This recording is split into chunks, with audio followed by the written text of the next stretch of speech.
Hey guys, welcome to Comfy Cozy Up. So today I'm going to be sharing with you all the books I read in July. July was a good month. I read 11 books. Most I loved, of course, y'all know the one that I was a no. But we're going to go through it. We are not going to really go deep because I did quite a few reading vlogs for some of these. So some of the books that I really want you to check out my review, I'm going to let you know. And then I think there's about a few that I did not review on here. One I think I reviewed on the blog. So we're going to dig in. So I have my reading journal with me because I have to go through the ebook so I don't miss anything. So I continue my romance series because it's summertime. I want to do my summer romance. So I got some books in. So I'm going to mix the books with some of the physical books to talk about because the 6 of the books are ebook and the others are physical. So I started off romance, and the first book that I've read was Saving Sunflowers. Now this is an urban fiction. Now this is a book that at first it gave me the whole I might be too old for this book vibes because the characters were young, but there's something about how the story is written that grab you. You're kind of wanting to root for them in a way that get them out of the rut that they're in and how they're living their life. Both are experiencing an abandonment issue with their parents, so it gives them different ways of how they decide to live their life. One chose the streets, the other one is more of very much conflicting on how they want to live. They're just like in the zone kind of personality. But then there's like the decisions that they made that that one made affected the other, and you get these series of things happening. You kind of at one point just thinking, oh my god, if you have a child that age and you just wouldn't want them to be in that situation. But then you also know that, you know, things happen and parents have a way of influencing the bad decisions that they make. But this was a real a love story that you see and you understand and you get them, and even though you wish things were different for them, but it's still one of those romance that I loved, and not necessarily a situation I would want anyone to be in, but I loved the how they were meant to be in this one. So then I decided to get on to some Max in Georgia in The Summer Proposal, and this one of those nostalgic for me because I was that girl that loved to like the bucket list with a guy. We're just gonna get up and go. We don't know where we're going, but we're gonna go kind of deal. So this one is basically a blind date that turned out to be good because this guy who saw this woman waiting on a blind date, and he pretended to be the blind date until the actual blind date show up. But the chemistry between them was so strong that he invited her to a hockey game. So after the real date show up, it didn't kind of went good. So she decided to go to the hockey game, and she realized he's not there. So she's thinking, oh my god, I'm sitting here, not realizing that he is a hockey player, well-known hockey player, but she of course don't know that because she don't follow hockey. So you see how the chemistry between them, there's like no string attached summer fling. So this is a perfect summer book for that. But of course, with everything, you also know that a lot of times summer fling always end up complicated, whether they decide to go their separate ways or they decided they wanted more after the summer is up, that kind of deal. I love this. This was very nostalgic, very much cute, very had moments when they talked about some serious things, but for the most part this was really a cute and really nice summer read. Then we are going to head over to Magnus, and Magnus is a man who is grieving, who had lost his wife and his son, and he just mapped out this certain life that he wants, and he wants a woman that's going to have a child for him to continue his legacy. And he has this idea of who that woman is going to be, and basically surveilling her and until he approached her about it. Of course, she wasn't about that money. She don't care if he's rich. She thinks it's just crazy idea, but end up having something happening to her life that he used as a pawn to get her to agree to certain things. This one was one of those, you shouldn't love this book. Oh, he's so wrong. Ugh. But then you're like, but damn. You like it a lot? This is a pure guilty pleasure because this is an alpha male. This is one of the Sinclair's clan, and he's just very aggressive, very much about getting his way, and he uses money also to get his way. But you see how a woman can change him and make him see things differently and make him see life differently, and it's just, yeah, I was for it. And so then we're gonna go to the next book, a physical book. You Made a Fool of Death with Your Beauty.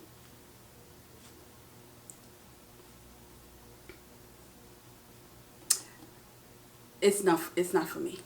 It's not for me. This is not a romance, and I'm gonna repeat it again. This is not a romance. Now, this is literary. It does have some a complicated love story in there. This is not a romance, and I think that's where the first frustration start with me. I did not care for this storyline whatsoever. I don't care. I don't care. So I would tell you, watch the review I did on this, because I went into detail why this book was just a bitter taste in my mouth, and I explained all of that. But I want to say thank you guys for those of you who really love this book and able to have a healthy discussion with me in the comment section and not get certain way, because again, books are subjective. Everybody's gonna feel differently. There's a lot of people, a whole lot of people who love this, and I'm like one of the few unpopular people who just don't care for it. But I explain why I don't. So, you know, it's not a case of you just not liking a book and not telling. No, I gave you reasons why I don't like this book. So check out my review. Yeah. So then I decided I want to go back to my, what you call, girlfriend 90s vibe kind of books. Del Weds Destiny and Tomi Abora. Now, I enjoy this. This is about 3 women who met in college. Another nostalgic feel, the dorm life. Going away to school. And you get to learn how they met. Now, in the beginning of the book, you're in the present. So it's about like 20 years later. And one of them daughters getting married. So they all there to celebrate and you know have a reunion per se with that. So, but as the book goes on, you are getting flashback to when they met in college, and how they met, their relationship, and also what kind of made them not be as close as they were before. Another thing about this is it highlights their love. It highlights their family, their decisions, their pain. But it's one of those books where you can see the bond and the love between women and the friendship that can last a long time, and how even if with distance you still have those friendships that you still hold on to, and you show up when it's important. And I have those with my college friends, and we all in different states all over the freaking world, but we have a bond still that we will be there for each other to share important moments in our life. And I love books like this to highlight that. It is also a Nigerian culture, so you get little, you know, the auntie vibes, the rude auntie vibes, the cultural things that you expect. And so this was such a good read. This is definitely a summer read. I highly recommend this. Looking for some of those contemporary books that has friendship and love and loss and all that good stuff, you will definitely like this.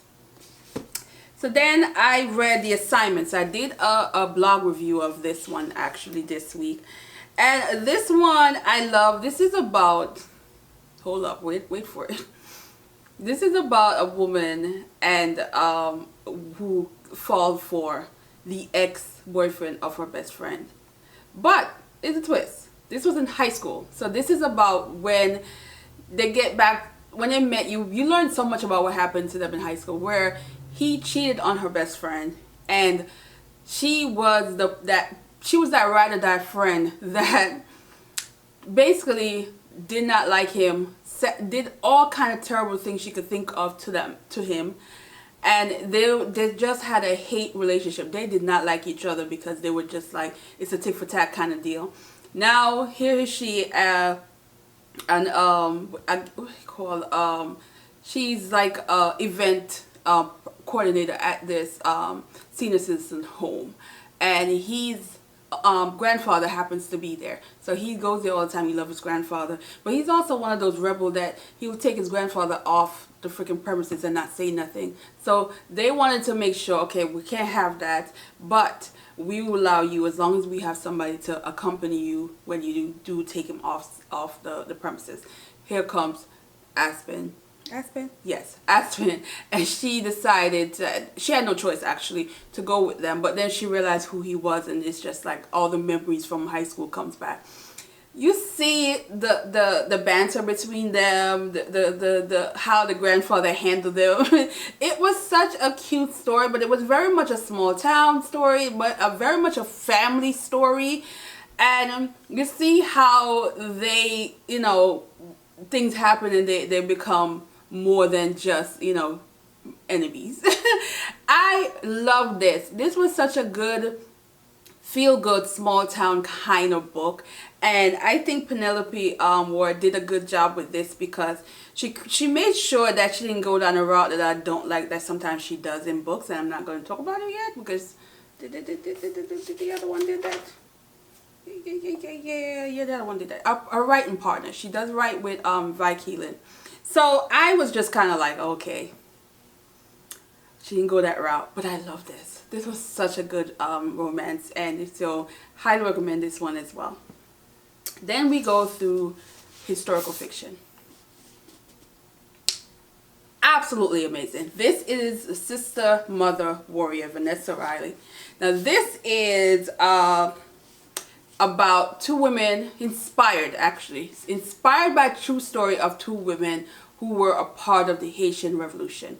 So we have Abadora Toya. I think she was a Dahomey warrior.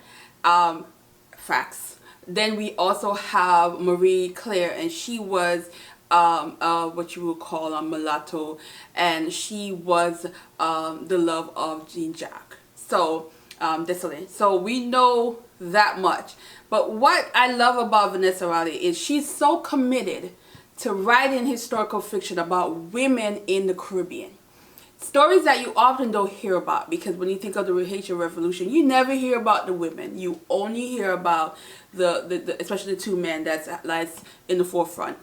But women have always been there for every revolution, every fight. There's always a woman there somewhere.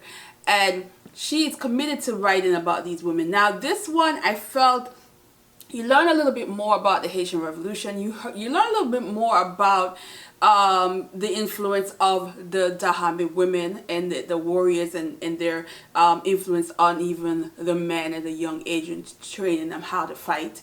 You learn the conflict of what war can cause, the emotional struggle of the right and wrong. War is ugly. Everything is not going to be morally right, but it's the whole idea of freedom is worth everything, no matter how disgusting and sad and harsh it can be.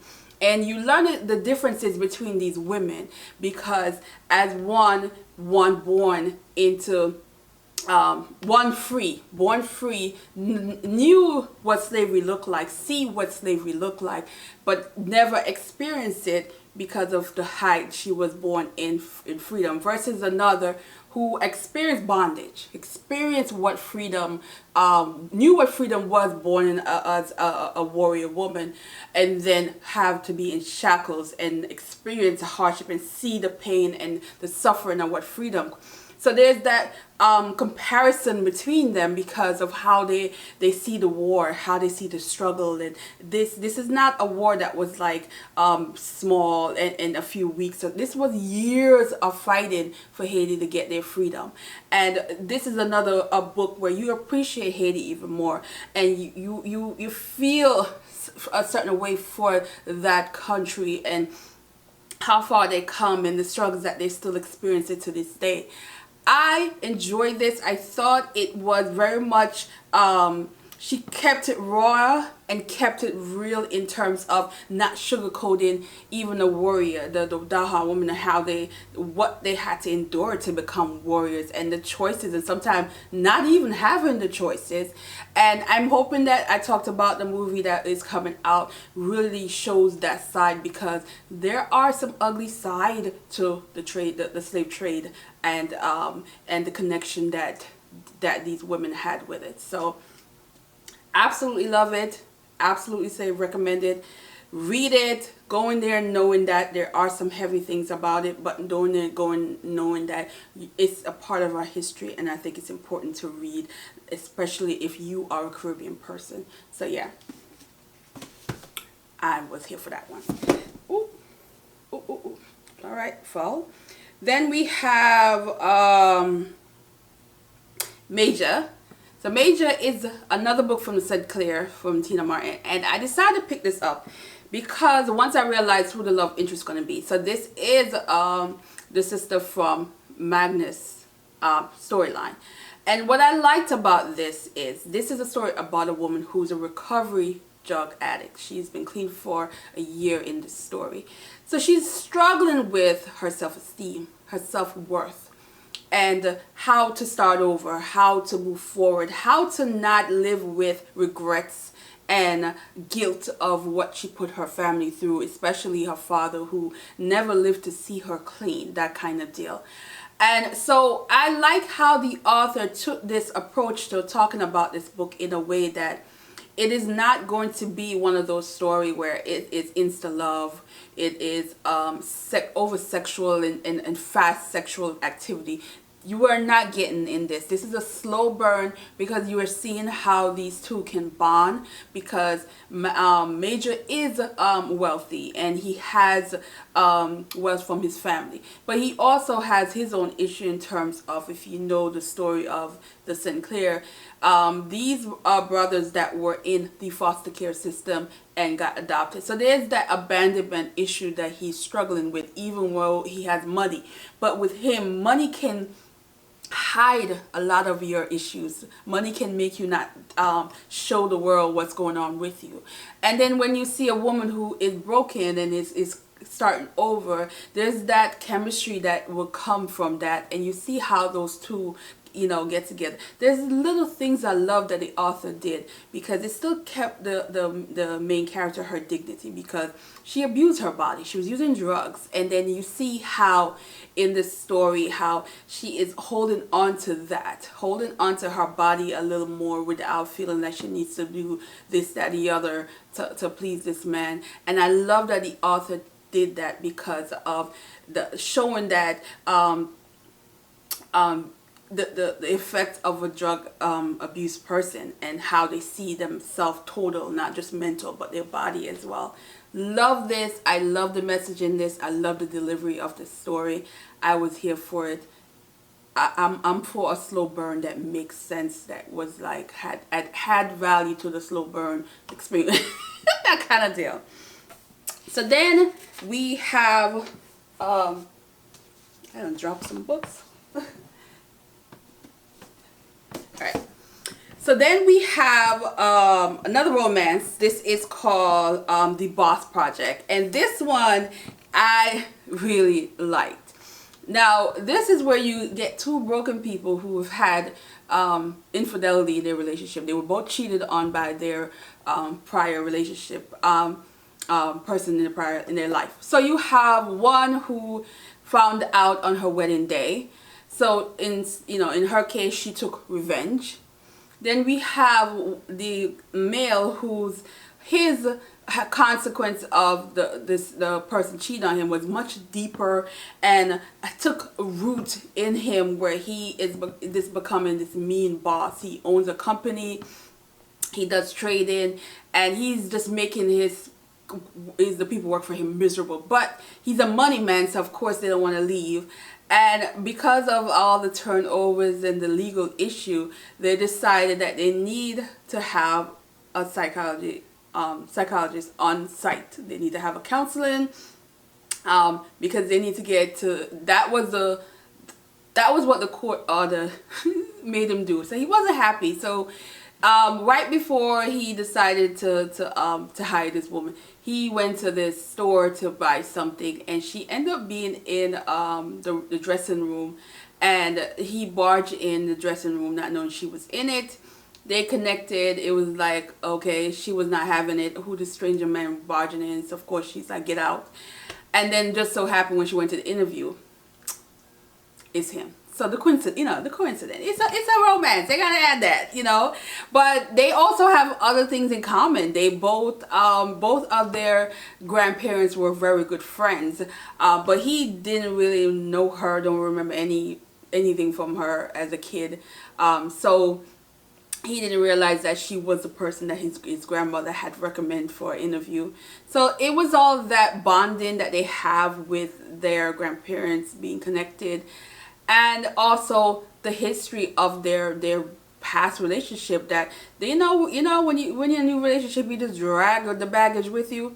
And then also he happens to be her boss, so there's that conflict of interest there. So they had to work through all of that, but I loved it. I love it. Merrick I was there for him. I was all like, I really liked him.